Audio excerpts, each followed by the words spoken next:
Good evening. My name is Micah. I am a Public Information Officer with the Eastern Area Incident Management Team. Thank you for coming to our community meeting. This is a great turnout, way more than we expected. So that means a lot of the community here really wants to know what's going on, and we thank you for coming to find out. So a couple of things about this tonight. We are trying to live stream this. If all else fails, we will get a recording up later if at all possible.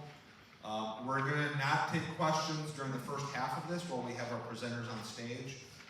We feel on our team that if we go out and we can talk one-on-one in the hallway around the maps, where you can point out your concerns, that we can get a lot more done that way. We have a number of presenters tonight, okay? A lot of topics we're going to talk about, from evacuations to weather to what's actually been being done to suppress the fire right now, okay? We understand there's a lot of questions to ask.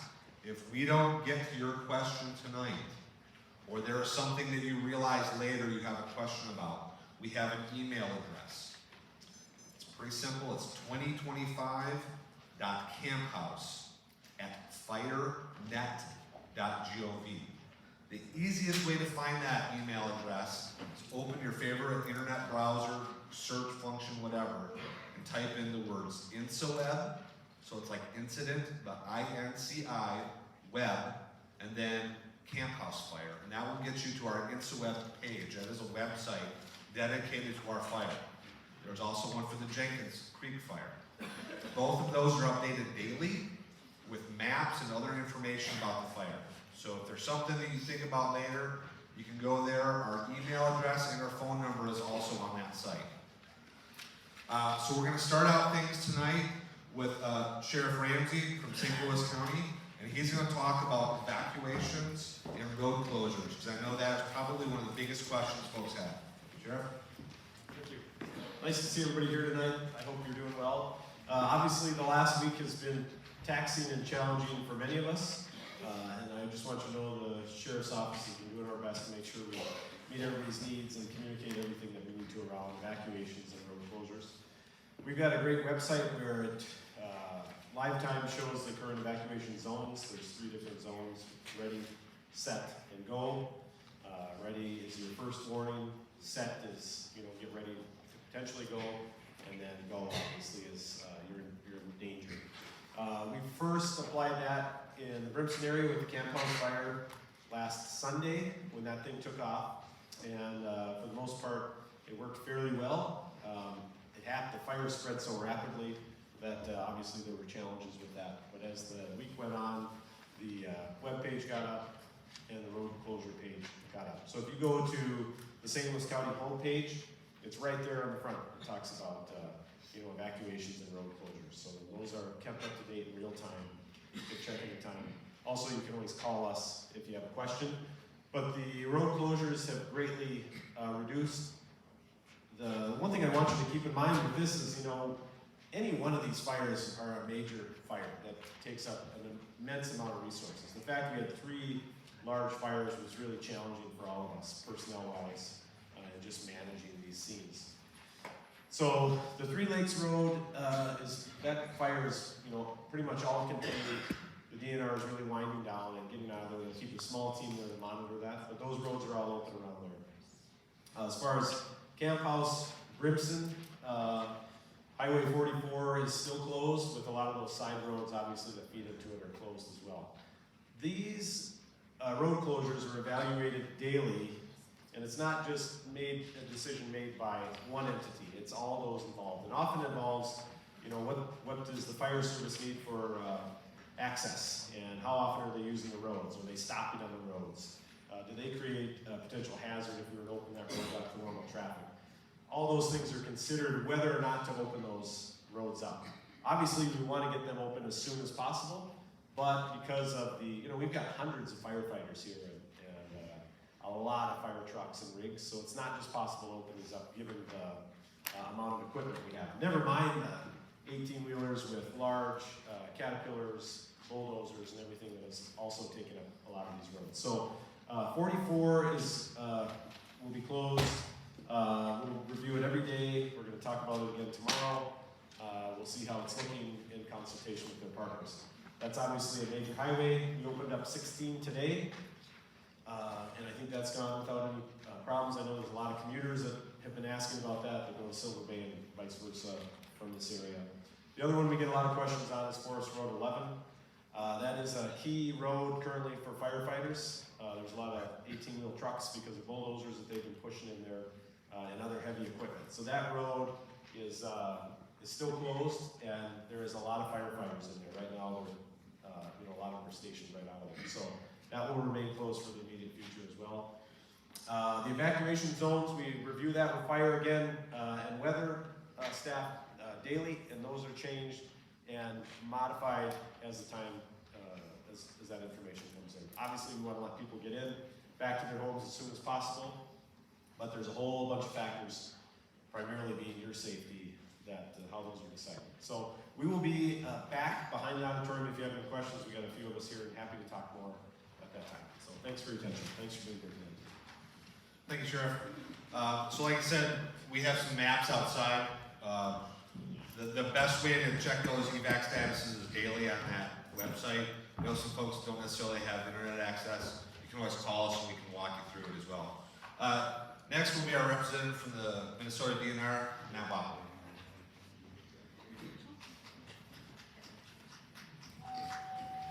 Thank you, Micah. Thank you, Sheriff. Good evening, everyone. My name is Matt Wappler. I'm an assistant regional manager with the DNR Division of Forestry. My day job, I work out of our Central Region office in St. Paul, but I have worked across many parts of the state, so I do have quite a bit of experience working here in the Northeast. So I'm functioning as the agency administrator for DNR, so I'm essentially the representative, the voice of the DNR on this incident. So between the two incidents, Camp House and Jenkins Creek fires, the DNR is the lead responding agency on the Camp House fire. So in this case, myself as the DNR representative, and then the folks from the Forest Service, we're working together in a unified way to move forward on these incidents, to get them fully contained and fully put out. But I really want to commend the local first responders. These fires are in your backyards. In some cases, you're protecting the homes, the property of your friends, your neighbors, even your own property. So that can be incredibly tough. And I've been involved with incidents before where that really wears a lot on you as a firefighter, as a first responder. So I do want to just encourage you, as time goes on, with the emotion of these incidents, make sure you reach out to someone, to anyone, and just share your feelings if it starts to bring you down. I really want to, like I mentioned, we're working with the Forest Service on these incidents, and it's really important for us to work together, to have multiple voices at the table, so that way we're setting the proper objectives and strategies for getting these fires contained.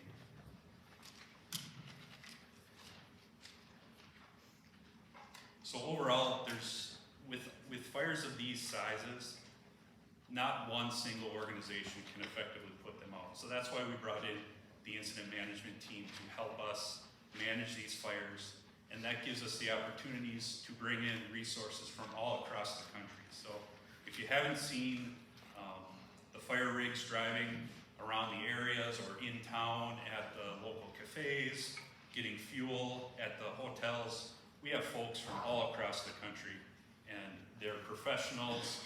They represent their agencies very well, and they really do care about the jobs that they do to protect, everyone's property and the lives of the residents. There's a lot of complexity with these fires. We have a lot of mixed ownership. There's state lands, county administered lands, private lands, and then federal lands. So that's why we have all these different voices at the table working with county emergency management organizations and the Sheriff's Department. So I really feel like we're making a lot of progress. The weather has helped us the last several days to really start getting these fires under control. And finally, I just want to say that our decisions are based upon risk. And so the things we really watch out for are the safety of the public and the health of the public, as well as the safety of our firefighters. So we're making decisions based upon that risk analysis. So we try to do things as safely as possible, but we accept that there is some risk with putting out fires. So again, we're just really concerned about protecting you, and I guess that's really all I have for you tonight. I'll be in back later on, and if you have any questions for me, feel free to reach out. Thank you, Matt. As Matt mentioned, it takes a lot of agencies to come together to do this. Our organization, the Eastern Area Incident Management Team, is represented for people from the 20-state Eastern area, Minnesota to Missouri, West Virginia to Maine, and we do have people here from quite a few of those states. Next up will be the Forest Supervisor. Thank you all for being here this evening. I'm Tom Hall. I'm the Forest Supervisor on the Superior National Forest. Overall, this is really about our opportunity to answer questions from all of you. I want to say thank you to St. Louis County Sheriff. Obviously, we would not be successful if it weren't for all of their effort in making sure that the evacuations were as successful as they were. Thank you to the volunteer fire departments and their initial response to both of these fires, obviously the Mungershaw fire as well. Very successful on the Mungershaw, and the volunteer fire departments have helped us carry forward in our suppression efforts as well. As Matt said, this is a unified command with the Minnesota Department of Natural Resources. Many of our fires, based on the jurisdiction of fire suppression, Forest Service goes into private, goes into state lands, all of those. And so that unified command, making sure that we are sharing the resources in an appropriate way, that is really why we brought in the Eastern Area Complex Incident Management Team. We've asked them to take a full suppression strategy on these two fires and to manage these together, knowing that these are complex fires and they bring a lot of expertise and a lot of skill to manage all the resources that we're bringing in from across the country. We have been very fortunate in the number of resources that we have been able to bring. Obviously, it takes time, and we saw that there were large growth of the fire areas, and the weather has been really fortunate for us as those fires have really stopped over the last few days. But we do know that this is early in the fire season and the potential for these to continue to grow. We want this team to help us to get fully around these full suppression. That way, this doesn't pick up later in the year, knowing that there's a risk as we get later into the fall. Again, thank you so much for being here. Thank you, sir. He mentioned full suppression fire. We are not letting these fires burn for any reason at all. The goal is to put them out where they sit. If you see acreage increases on our daily updates, that's because sometimes, and you'll hear about that later from our operations section chief, Alyea, sometimes we have to wait for the fire to come to us just because we need to catch it in the right spot. It's not because we're trying to let it burn intentionally in your woods. We are trying to put it out exactly where it is. Next up will be the Laurentian District Ranger. Good evening, everybody. It's good to see you all here. As you heard, I'm the Laurentian Ranger District, so my office is just around the corner here in Aurora. And I just want to start out by thanking all of you for being here. We appreciate the community coming out and your interest, and we hope that through this process we can answer your questions, resolve your concerns. I know the impact this has on everybody here as a community. I responded on Sunday initially, since on the first day that started, and I had to go home late at night to get my family ready to evacuate as well in front of the Mungershaw. I know that anxiety. I have staff in my office that are currently still displaced with the closure, and plenty of people that are hurting and are impacted and are stressed out, and we feel that impact for you. My hope is be able to share a little bit with you. But I can't do that without saying thank you to the team that is here and the support and the great partners, the DNR, the Sheriff's Office.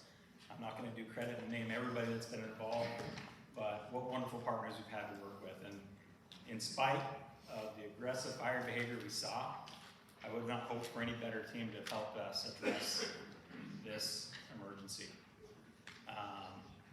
From the resource standpoint, we're doing everything we can. There is a forest closure in order around the areas of the fire.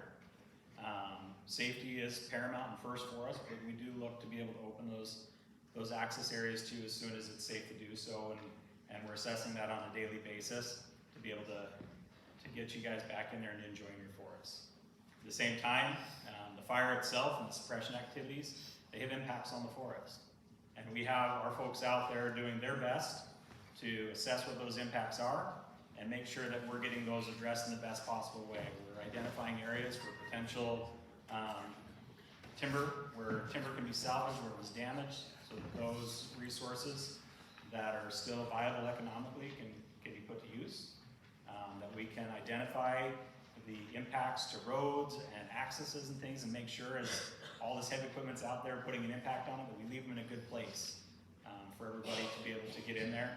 And then also just in general, the restoration of the fire impacts, so that reseeding, replanting, all these things that need to come in post-fire, that we get that done right and we get it done quickly, so that we continue to have just this wonderful forest around us and all the many benefits of both recreation and economic benefit that it brings us. So again, thank you, and I look forward to being able to see you out there, and have a good evening. Thank you. You mentioned safety. Our first objective on any wildland fire or any emergency is the safety of our responders, followed by yours. That's why we have the closures in place. That's why sometimes you might not notice containment values going up right away, because there's things we need to do in order to be safe to suppress the wildland fire. That is our number one objective every day on this incident, is for all our firefighters to go home safe. That's very important for folks to remember. Next up will be the first member of our incident management team speaking this evening. He has an interesting title. It's called FBAN. It stands for Fire Behavior Analyst. We're going to talk a little bit about what the fire is doing and the why as it burns. Yeah, good evening. My name is Mike Locke, and as Micah said, I'm an FBAN, Fire Behavior Analyst. What is that? We're on the team. We integrate all the information we can from the weather. We integrate information from the type of things that are burning out there that we call fuels, and we try to give some. I work for operations so that they can know what to expect and how they can deal with what kind of fire we expect. Also, it's a safety operation. Make sure that we know where the fire is going to go, how hot it's going to be, those kind of things. So we monitor a lot. How do we do that? We monitor many indices, many elements of fire environment. Fuels, of course, what's actually burning. It's the duff, it's the sticks, it's the leaves and the grass. And we also monitor the weather. I guess I'm going to do this. There we go. So one of the probably the best indication we can have visually to kind of give you a real quick overview of this is what we call a fire weather index. And as it says at the bottom here, it integrates what's burning, the duff, the moisture that's in the duff, how dry it is. We have instruments, weather instruments that go around and track all those kind of things, and we synthesize that together into what we call a fire weather index. It's just one of many things we do, but this is a good visual. So it was kind of nasty when these fires burned, right? We all know that was crazy, unusual weather.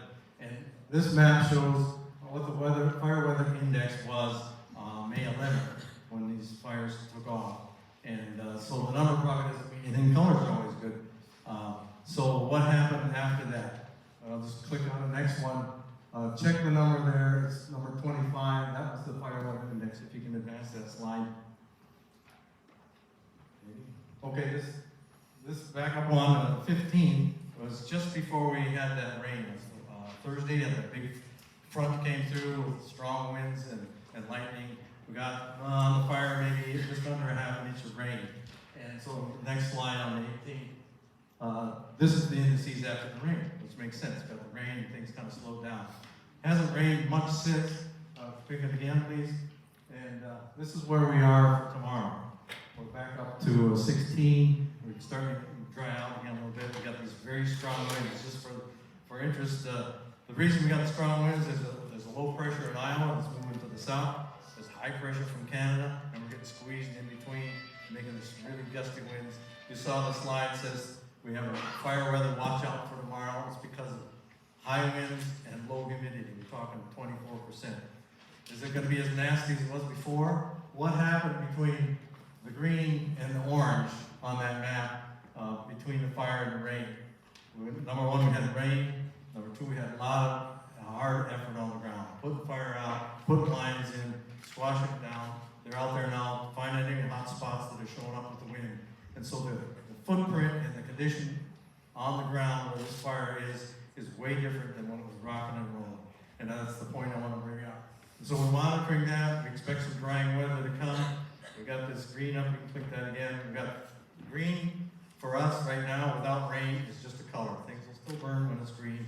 It's drying up a bit, but we don't expect to have the conditions like we did back on May 11th and 12th when things were really raging. So I'll be in the back. We can talk more about weather. I can talk to you all day about that. Weather and fire behavior. Thanks, Mike. When it comes to fire, there's three main things that influence where things are going to burn. The weather, the fuels that are burning, and the topography. And as we all know, living in the Midwest, the thing that can change the fastest is the weather. So his briefing for us every day, talking about the weather and the conditions, is an extremely important part of our decision-making process. Next up will be Joe Alyea. Joe is our operations section chief. That means he is the guy in charge of the fire crews actually out doing the day-to-day suppression. Joe?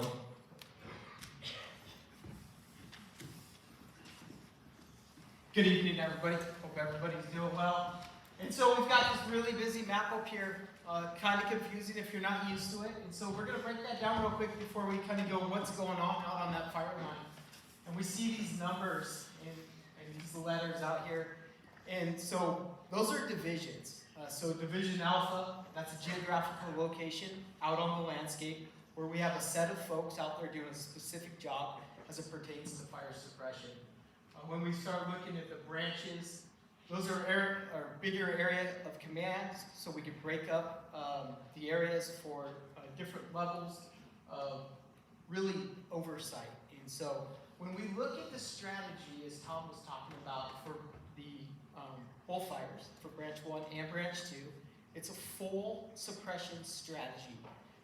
Looking at the values all the way around that, trying to minimize the footprint of that fire growing based off of the triggers that are out there, the fuels, the topography, and that stuff. So we're going to start off with branch 1, which is the camp house fire. We're going to talk about Division Alpha. Folks have been working out in Division Alpha for a few days. We've got mixed equipment out there. We've got heavy equipment dozers, and we've got type 1 hotshot crews, hand crews out there working. Got fire's edge. It's slow going, it's hard work, but they're making really good progress working their way up towards the north. Also, inside that perimeter, we've got engines doing point source protection and finding hot spots around the urban interface.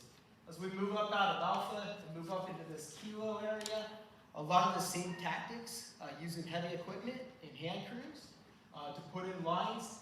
In the wetter areas, we're sending in people to grid.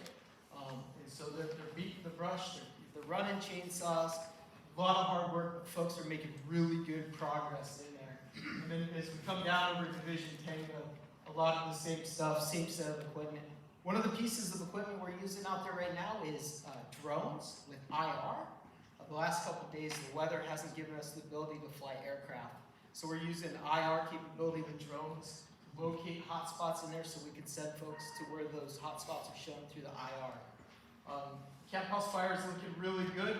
Folks are making really good progress on that. So let's move over to branch 5. Branch 5, Jenkins Creek. We'll start at Division Bravo. Bravo, we're using strictly hand crews in Bravo. They're really got in there and they're working their way up that line. They're gritty, they're cold trailing and they're where they need to. They're using hand tools to put in a physical barrier in that country.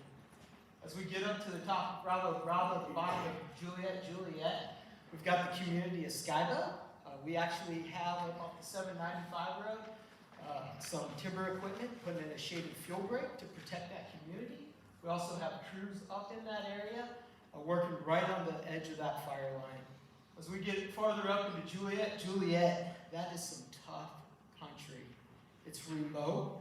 There's a lot of blowdown in there, and it has some challenges for egress, ingress, to get crews in and out of there. We've got 3 hotshot crews up in that country that are cutting lines and going direct as much as possible up in there. Things are going slow, but it's looking really good up in Juliet. As we come down into November, that's the same type of country as Juliet. It's tough, it's rough, but it's extremely pretty. But they have started up at the top of that, and they're working their way down in here. They're somewhere right in here with some really good handline, and then they're continuing to use drones, also up in Juliet in November. Just using that IR, looking for those hot spots, and really pinpointing where that heat is. As we come down into Romeo is able to anchor in off the heel and really start to get some separation and get a good anchor point in and start working its way up this lane. Things are looking good out there. Folks will be out there for several more days working hard. We've got crews from all over the place. And then right now, as the weather changes, we do have aircraft to support us, just depending on those weather factors. I'll be in the back if there's any questions. Thank you. Thank you, Joe. This is a very confusing map. This is what our folks are looking at every day. Those of you who might have looked around out in the lobby earlier before coming into the meeting, we have a couple of cleaned up versions of these to make it easier for you to see where things are at on the ground. To our firefighters, this tells a big story about where things are at on the ground, what control features are in place, whether it's a dozer line or a hand line. We know that you guys want to see where the fire is in relation to your home. The maps that we have outside will help clear that up. Next up will be our incident commander, Brian Jenkins, to kind of give you a top level look at how we're doing things, and that will lead us out into the hallway after. Brian? Good evening. I'm glad you guys were able to make it here tonight, get some information, hear what the story is that we've got to present on what we have for suppression activities that we've been able to accomplish to this point. And I'm hoping I stay within my box here because I have a tendency to move around or else I get a little tight. So we'll see if I make these guys upset at me or not tonight. As Joe mentioned, we've got a lot of work going on out there. A lot of moving parts that are out there, a lot of heartbeats that are on the line. I think we've got almost 600, yeah, I was going to say 400 down on Camp House and almost 200 up on Jenkins Creek right now.